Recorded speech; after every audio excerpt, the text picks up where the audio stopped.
Estamos en capítulo 11. Hay 12 capítulos nomás. Enseñanzas que transformaron el mundo. Yo sé que le he titulado las 5 solas, pero este libro es más que las 5 solas. Hemos aprendido sobre temas que cubren más de las 5 solas. Entonces, hoy estamos en el capítulo 11, si están siguiendo con nosotros o si quieren leer en sus casas. Vamos a estar en el libro de Corintios, 1 Corintios. Hay los 4 evangelios, Mateo, Marcos, Lucas y Juan. Y luego sigue el libro de Hechos, luego sigue Romanos y luego sigue 1 y 2 Corintios. Entonces 4, es el libro número 7 del Nuevo Testamento. Mateo, Marcos, Lucas, Juan, y luego sigue Hechos, y luego sigue Romanos, y luego sigue 1 Corintios. Y aquí también lo tengo en la pantalla. Capítulo 15, 1-4.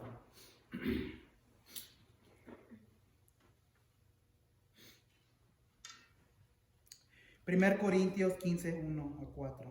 Y estoy yo leyendo de la versión nueva Biblia de las Américas.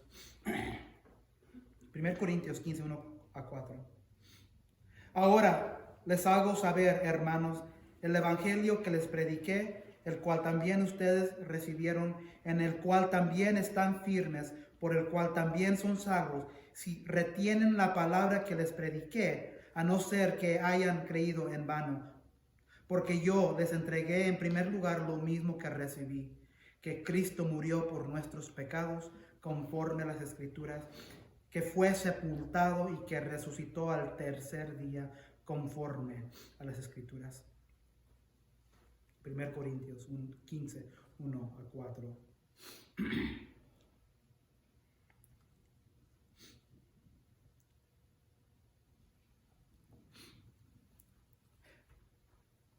¿Qué es el Evangelio? Hemos cubrido bastante en este libro sobre los temas de las 5 solas, otra palabra que hemos aprendido, imputación, condenación, justificación, glorificación. Hemos hablado del Evangelio. ¿Qué se acuerdan de algo del Evangelio?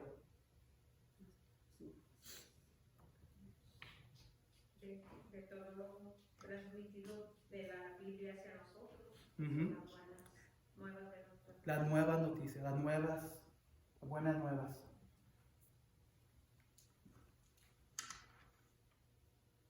¿Cuántos evangelios hay?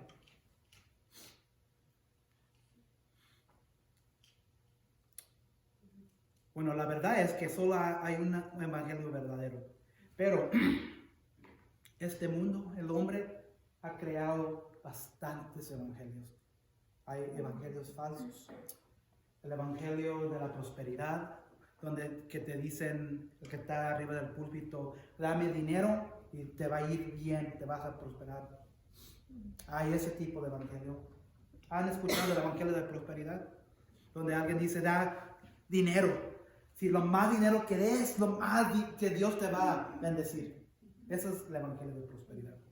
Hay muchos pastores, y no estoy hablando de católicos, estoy hablando de pastores reformados, pastores de la iglesia evangélica. Predican el evangelio de prosperidad. ¿Hay otros evangelios? Sí. Hay el evangelio donde predican el evangelio, pero Cristo no es el enfoque. Cristo no es la raíz del evangelio. Hay el evangelio que te dice que puedes perder tu salvación. Hay bastantes evangelios en este mundo. Esto es lo que en gran manera necesitamos recobrar. La centralidad de la cruz y la resurrección de Cristo como el único mensaje de esperanza para la humanidad. He titulado este pasaje La Resurrección. Hoy es el día de resurrección. Hace más o menos 2000 años que hoy, el tercer día de ser crucificado, Jesús resucitó de la muerte. Entonces, la resurrección es el amén, el grito de victoria del Evangelio de Cristo. ¿Se acuerdan? No sé si se acuerdan, hace varios meses pasados enseñé un pedazo de video de una película que me encanta. Parece, en inglés se dice Braveheart. En español la película se llama Corazón Salvaje, parece. La que tiene Mel Gibson. Y en ese pedazo, Mel Gibson es un soldado preparándose para entrar en una batalla contra los... él es de Scotland y su pueblo es de Scotland. Y está peleando contra Inglaterra y su rey. Y está ahí el ejército de Inglaterra, y aquí está el ejército de William Wallace, con que él conveía. Y antes de entrar a la batalla, él hace esto. ¡Ah! A sus hombres, a sus soldados. ¡Ah! ¿Por qué? Está preparando. Es un grito, ¿verdad? El amén, la resurrección es el amén, es el grito de victoria del Evangelio de Cristo. 3 días bajo la tierra, 3 días muerto, y el tercer día, el domingo, dice Jesús, ¡ah! He resucitado. Eso es mi grito de victoria del Evangelio de Cristo.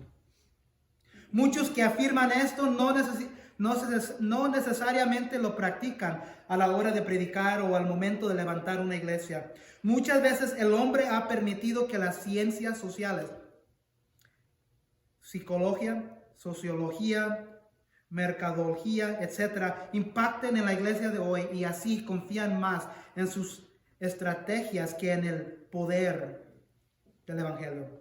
En el sur global al cual pertenece América Latina, muchas iglesias han dejado de predicar el Evangelio y se han dedicado a la guerra espiritual de una manera no bíblica.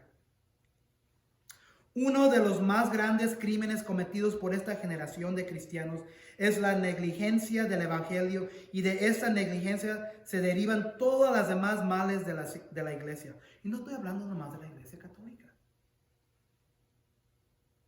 El mundo perdido no está tan endurecido hacia al Evangelio.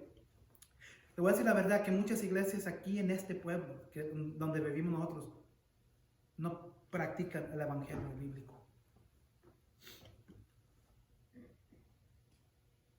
El mundo perdido no está tan endurecido hacia el Evangelio, sino que es ignorante del Evangelio, porque muchos que proclaman el Evangelio son ignorantes de sus verdades más básicas. Hoy vamos a cubrir bastante del Evangelio, pero vamos a cubrir 2 cosas que cubre el Evangelio: la cruz y la resurrección. En el texto de 1 Corintios 15, 1 a 4, que encabeza este capítulo, hay 2 eventos centrales del Evangelio. La cruz de Cristo, donde dice Cristo murió por nuestros pecados conforme a las Escrituras. Y número 2, la resurrección de Cristo. Cristo resucitó al tercer día conforme a las Escrituras.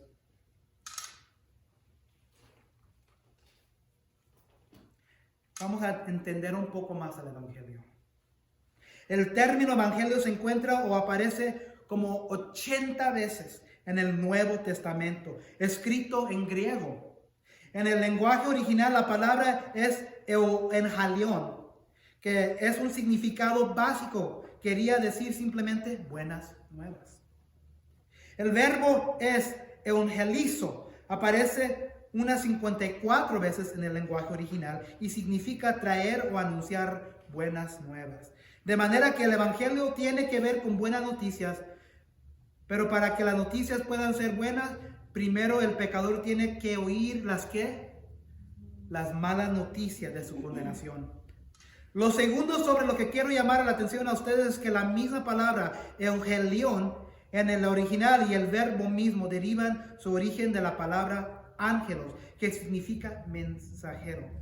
En el griego clásico, un ángelos era una persona que traía un mensaje de victoria o podía significar también alguna noticia política o personal que pudiera ser motivo de regocijo.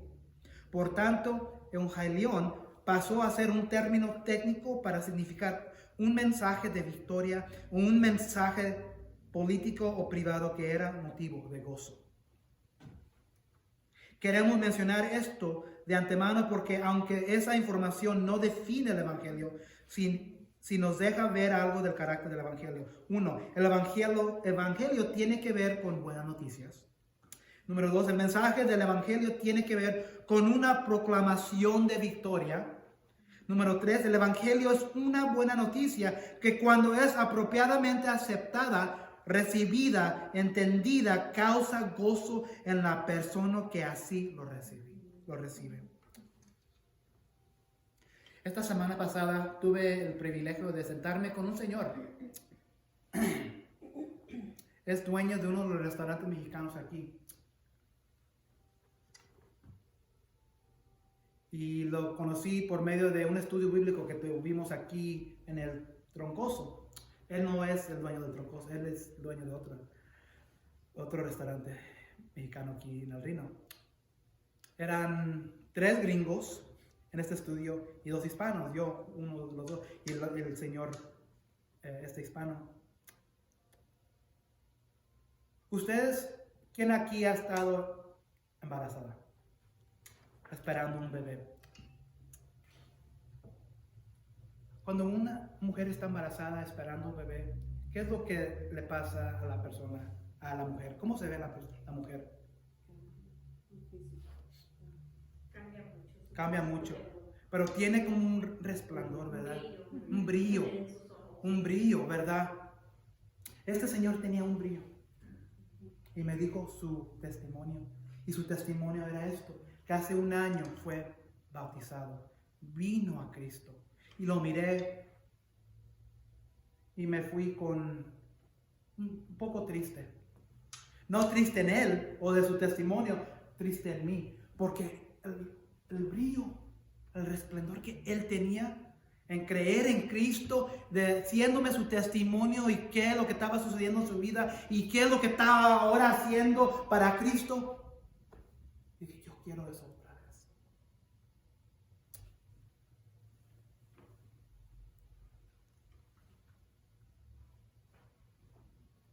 Él tomó de cuenta la cruz de Cristo. Entonces, ¿qué son las implicaciones de la cruz de Cristo? Vamos a hablar de la cruz de Cristo y la resurrección de Cristo. Tomemos el primer evento, la muerte de Cristo, y preguntemos de qué manera la muerte del Hijo de Dios o de la segunda persona de la Trinidad resulta buenas nuevas para mí. Entonces, ¿por qué es importante saber que Cristo Jesús murió por mí? ¿Y por qué son buenas noticias eso? Hasta la venida de Cristo, la gran mayoría del pueblo hebreo había entendido que la forma de obtener salvación era vía el cumplimiento de las obras de la ley. Y por cientos de años el creyente en Israel había vivido tratando infructuosamente de cumplir esa ley para sentir su alma apaciguada y su culpa removida sin poder lograrlo. Y eso era la mala noticia. Eso también era la mala noticia para Martín Lutero. ¿Se acuerda de nuestro enfoque al principio que Martín Lutero peleaba? Estaba en una batalla en su alma porque nunca estaba bien quebrantado su alma porque él sabía que nunca podía llegar al estándar de Dios. Eso era la ley. Tratamos de ir a la iglesia suficientemente, tratamos de ir a los estudios bíblicos, tratamos de hablar con la lengua de Dios. Aleluya, amén, hermano, hermana. Damos ofrendas, diezmos a la iglesia. Todo eso es bueno, Dios quiere que hagamos todo eso. Pero todo es, leemos la Biblia cada mañana a las 5, 6 de la mañana, 9, 10 de la tarde, antes de dormirnos. Cualquier cosa, cualquier detalle que hacemos que no es Cristo Jesús y que no es nuestra fe en Él, eso es la ley. Nada de eso nos alcanza al cielo. Nada. Nada. Puedes venir a la iglesia por toda tu vida. Puedes dar millones de dólares en toda tu vida a la iglesia. Y todavía puedes ser, no sale, todavía puedes ir al infierno. Entonces las malas noticias es que no hay una persona perfecta. En Romanos 3, a partir del versículo 20, comienza a darnos una idea de cómo el mensaje de Cristo puede cambiar esa realidad para resultar ser una buena noticia. Porque por las obras de la ley ningún ser humano será justificado. Está en Romanos 3, 20. Porque por las obras de la ley ningún ser humano será justificado delante de él. Pues por medio de la ley viene el conocimiento del pecado. Pero ahora, aparte de la ley, la justicia de Dios ha sido manifestada, atestigada por la ley y los profetas. Es decir, la justicia de Dios por medio de fe en Jesucristo para todos los que creen, porque no hay distinción.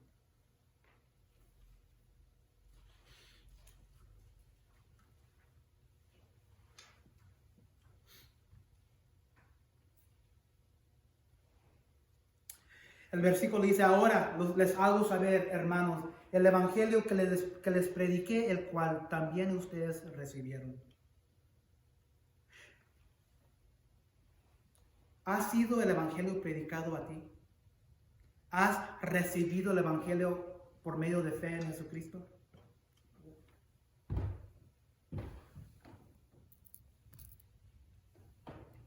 Si has recibido el evangelio, si alguien te predicó el evangelio, si lo recibiste en fe, hoy será un recordatorio para ti.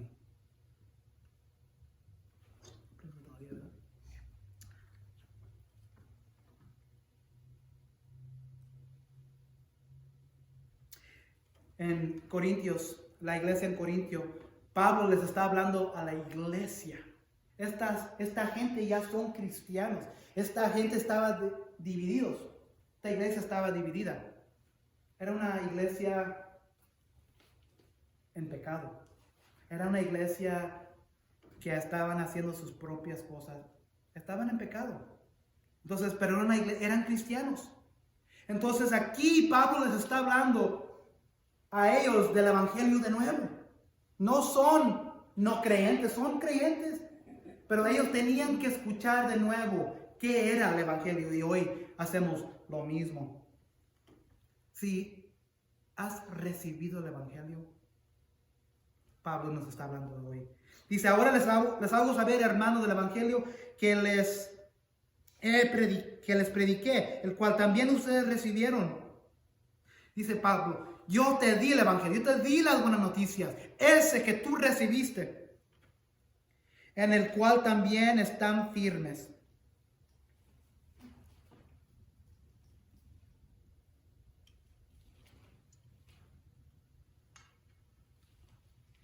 ¿Estás haciendo firme en tu fe en Cristo en tu vida?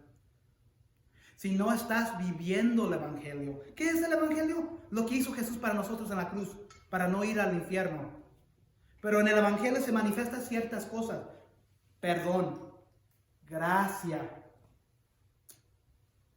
en la manera que hablas, cuando perdonas a alguien.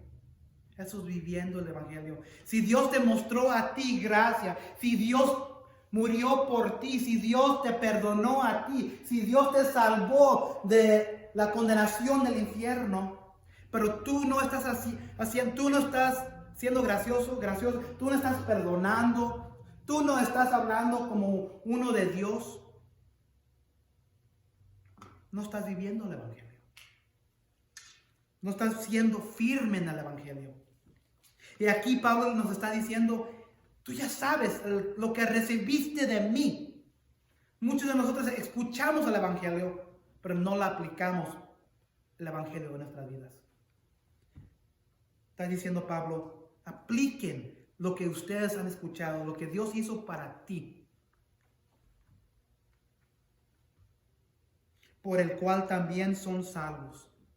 dice Pablo, Dios te salvó por medio de fe en Jesucristo.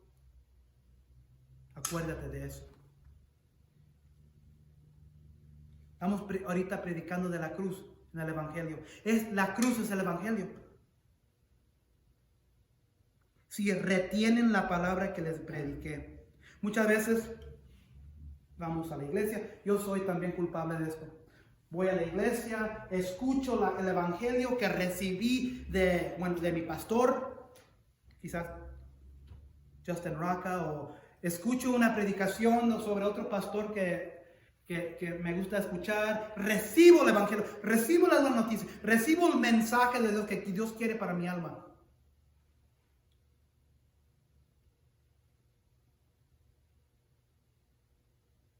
Pero no retengo la palabra. Dice Pablo, si retienen la palabra que les prediqué. Estamos reteniendo la palabra, la verdad de Cristo, la verdad del Evangelio en nuestras vidas. Es una cosa escucharlo, es una cosa recibirlo, es una cosa escribir notas, es una cosa es escucharlo en la casa por medio de Facebook, es una cosa entender lo que está diciendo la Biblia. Pero estamos reteniendo la palabra en nuestros corazones, por medio en la manera que vivimos para Dios.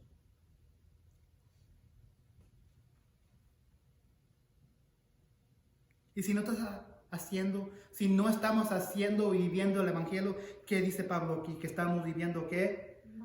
Lo estamos haciendo, creyendo en algo vano. No sirve para nada.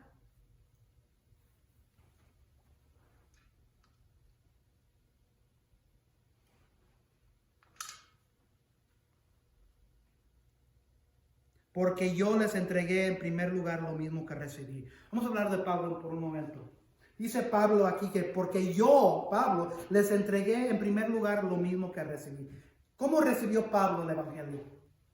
¿Recuerdan? Ustedes que comenzaron y terminaron el libro de Hechos. ¿Cómo comenzó el libro de Hechos? Comenzó con Jesús ascendiendo al cielo, los creyentes siendo perseguidos, pero había un hombre que estaba persiguiendo la iglesia. ¿Se acuerdan? ¿Quién era? Saulo. Pablo, si se acuerdan o si no saben, era perseguidor de la iglesia de los creyentes. Él iba a las casas sacando a los creyentes, a los cristianos, hombre, mujer, niño, niña, y los arrastraba y los llevaba a la prisión para que sean matados como creyentes. Este mismo hombre que está escribiendo este libro. Entonces, ¿cómo recibió Pablo el Evangelio? Porque aquí ya no es la misma. Es la misma persona. En el camino a Damasco, cuando iba buscando más cristianos, arrastrándolos, iba a Damasco a buscar cristianos, seguidores del camino se llamaba. El camino se llamaba el movimiento del cristianismo. Todavía no se llamaba cristianismo, se llamaba el camino. Y en medio del camino con sus compañeros bajó una luz. Y sus compañeros, temorizados, se quedaron como estatuas. Pero Pablo se le cerró los ojos, fue cegado. Y escuchó la voz de una persona, un ser. Y eso era Jesucristo. Jesús le dijo: Saulo, ¿por qué me persigue? No dijo ¿por qué persigues a mí? Dijo ¿por qué me persigues a mí? Si te persiguen a ti, como cristianos, te están persiguiendo a Dios. Pablo en ese momento, Jesús le dio el Evangelio y le dijo: vas a sufrir mucho para mí, pero tú tienes una obra grande que vas a hacer para mí. En ese momento fue después a un hombre que se llamaba Ananías, le abrió los ojos, lo bendició, lo ungió, y desde ese momento comenzó a predicar a Cristo. Porque yo les entregué en primer lugar lo mismo que recibí. Él recibió el Evangelio directo de la palabra de Dios, de Cristo. Cristo, Él lo recibió.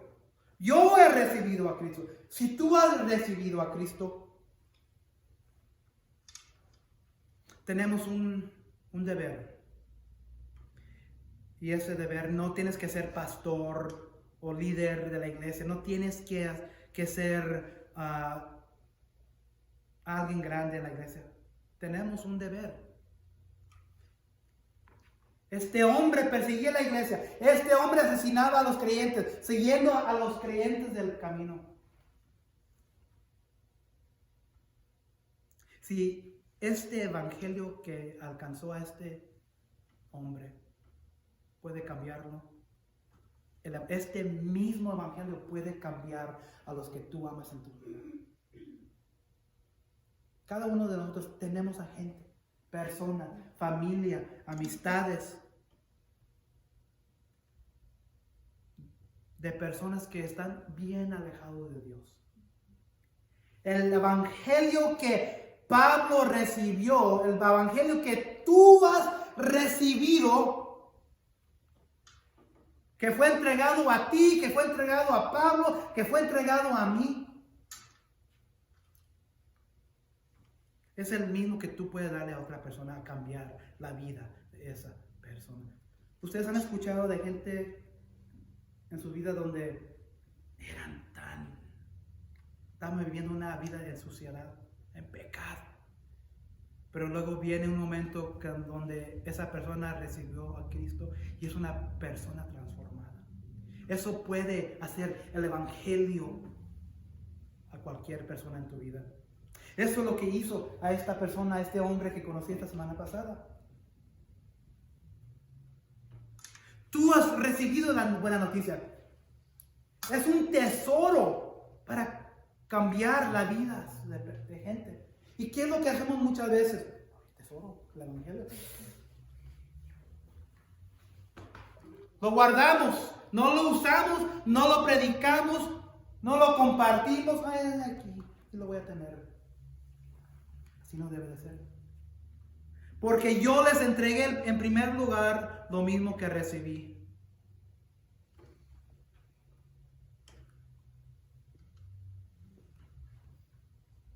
¿Y qué es el evangelio? Que Cristo murió por nuestros pecados, conforme a las escrituras. ¿Conforme a la iglesia?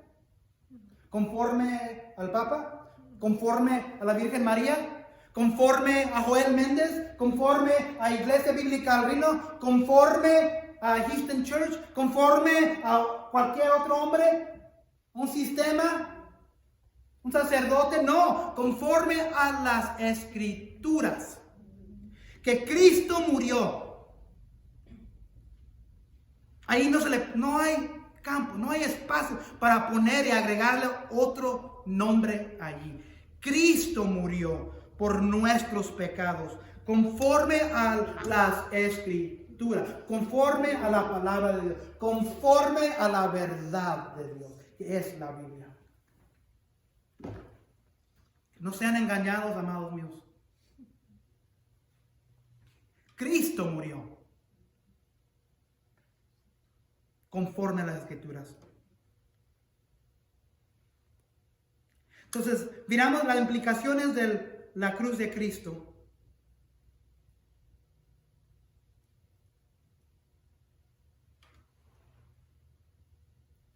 Ahora miramos las implicaciones de la resurrección de Cristo. Murió, pero ¿quién no ha muerto? Cada uno de nosotros un día estaremos bajo tierra. Los que están en líderes religiosos en esta tierra un día morirán también.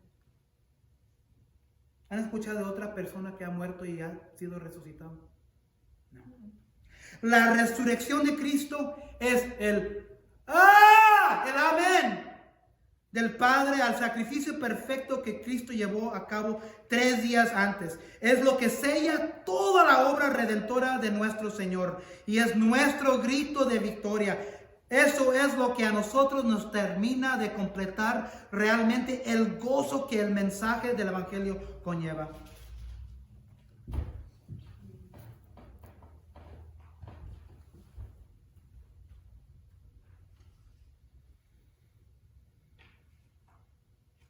No podemos olvidar que la palabra del Evangelio es, en su sentido original, supone un mensaje de buenas nuevas o buenas noticias, causantes de gozo y que tenía un sentido de victoria. Un Cristo aún en la tumba no podría ser un mensaje de gozo. Si Cristo no hubiera resucitado, hubiera sido un momento para gozar. Hubiera sido como cualquier otro hombre, cualquier otra mujer.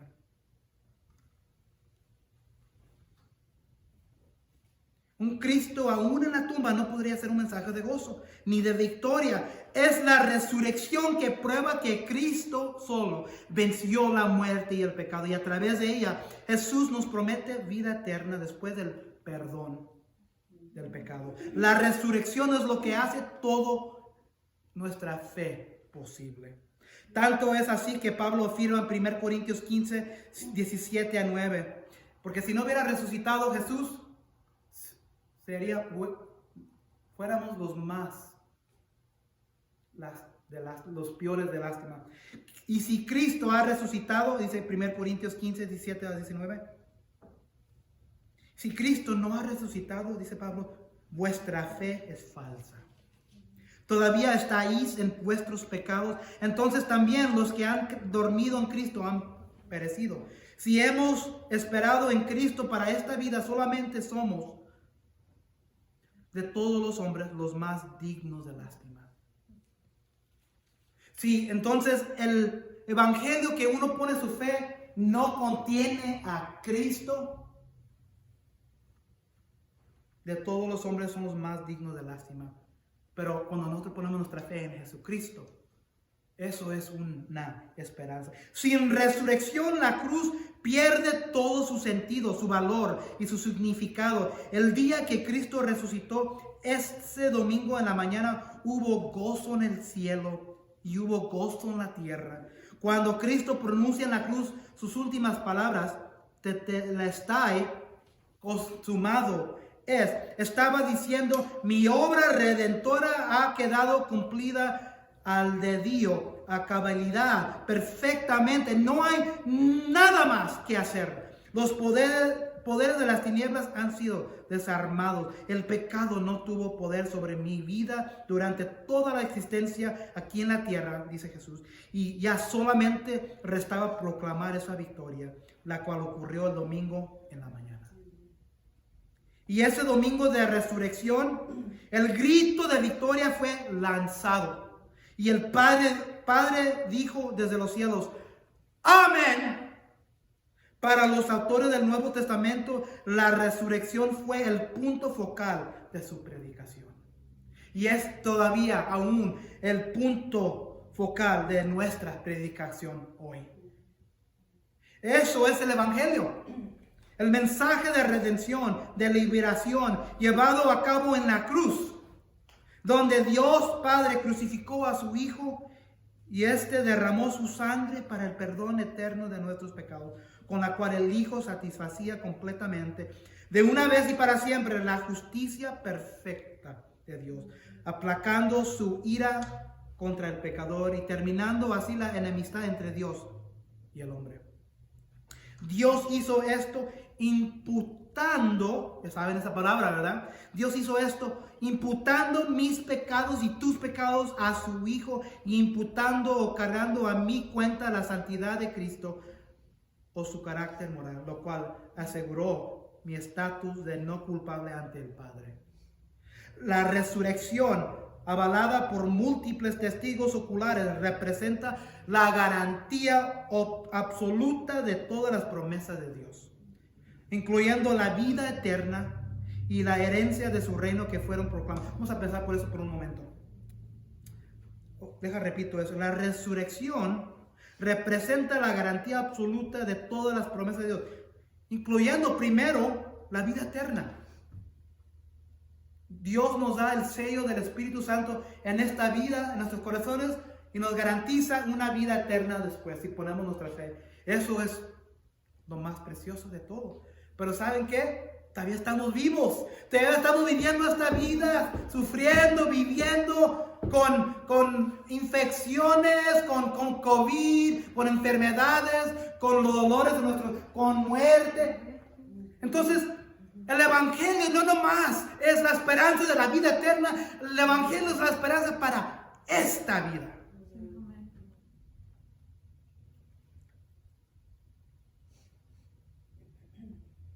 Entonces, no nomás incluye la vida eterna, pero tenemos una herencia de su reino que fueron proclamadas. Si tú sabes que vas a ser heredero de un tesoro que alguien te va a dejar, ¿no estuvieras gozoso de eso? Tenemos una herencia en Cristo. Él nos dejó por medio de su sangre, por fe en Él, su herencia de la vida eterna. Entonces no debe de haber nada en este mundo que nos debe de quitar el gozo, porque sabemos que cuando este mundo, esta vida se termina, Dios dice, chichín, te doy lo demás de tu herencia, te voy a dar la vida eterna. Esa es una esperanza que podemos vivir. La resurrección del Hijo constituyó el grito de victoria sobre el pecado y sobre la muerte, no solo en la vida de Jesús, sino en nuestra propia vida. Eso es el Evangelio. Por tanto, no lo calles, no lo diluyas, no lo debilites, no lo escondas, no lo distorsiones, no lo niegues, no te avergüences de él. Proclámalo para el resto de la eternidad. Padre Celestial, gracias por este día, que es el amén de tu Evangelio de Jesucristo. Porque el amén que es Jesucristo, en la resurrección donde conquistó la muerte, es lo que necesitamos para seguir adelante en esta vida llena de sufrimiento. No nomás sufrimiento de nuestros cuerpos, pero también de ser perseguidos por nuestras familias, nuestros trabajos, nuestros amigos, porque somos cristianos, por nuestros problemas que tenemos, nuestros problemas cotidianos. El Evangelio de Cristo no nomás es para el momento que venemos al conocimiento de la vida eterna por medio de Cristo, pero también es la esperanza para vivir nuestras vidas. Hoy, este día de la resurrección, es el amén, es el grito de victoria por medio del Evangelio de Cristo. Gracias por este recordatorio y te pedimos que vayamos saliendo de estas puertas con ese amén en nuestros corazones, no nomás hoy, pero cada día de nuestras vidas. Te proclamamos todo esto en el nombre de tu Hijo Jesús. Amén y amén.